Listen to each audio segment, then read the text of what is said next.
শেখ হাসিনা পালিয়ে গেছে, শেখ হাসিনা নাই, শেখ হাসিনা চলে গেছে, শেখ হাসিনা পালায়। দীর্ঘ 15 বছরের শাসনামল ফেলে মাত্র 45 মিনিটের নোটিশে দেশ ছাড়তে বাধ্য হন সাবেক প্রধানমন্ত্রী শেখ হাসিনা। গত 5 আগস্টের সেই ঐতিহাসিক গণ অভ্যুত্থানের পর থেকে এতদিন ভারতে অবস্থান করছিলেন তিনি। ইতিমধ্যে অন্তর্বর্তীকালীন সরকার তার কূটনৈতিক পাসপোর্ট বাতিল করে দেয়ায় ভারতে থাকার বিষয়টি নিয়েও জটিলতা দেখা দেয়। এরপর গুঞ্জন ছড়িয়ে পড়ে ভারত থেকে তিনি অন্য কোনো দেশে পাড়ি জমাতে পারেন, তবে ইউরোপ নাকি মধ্যপ্রাচ্যের কোনো দেশে যাবেন সে বিষয়ে তথ্য পাওয়া যাচ্ছিল না। এ নিয়ে ভারত সরকারও স্পষ্ট করে কিছুই জানায়নি।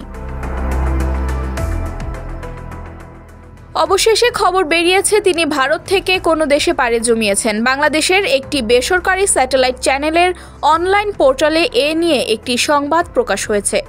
সেখানে দাবি করা হয় শেখ হাসিনা ভারত থেকে মধ্যপ্রাচ্যের দেশ সংযুক্ত আরব আমিরাতে গেছেন। ওই প্রতিবেদনে উল্লেখ করা হয় দেশটির আজমান শহরে তিনি আশ্রয় নিয়েছেন বলে ধারণা করা হচ্ছে।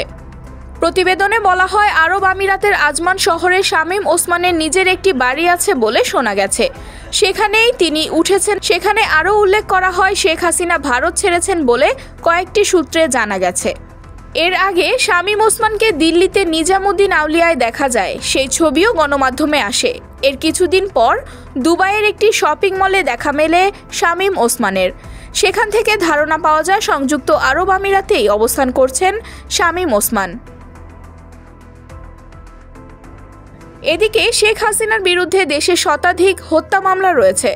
ফলে ডক্টর ইউনূসের সরকার চায় শেখ হাসিনাকে দেশে ফিরিয়ে এনে বিচারের মুখোমুখি করতে।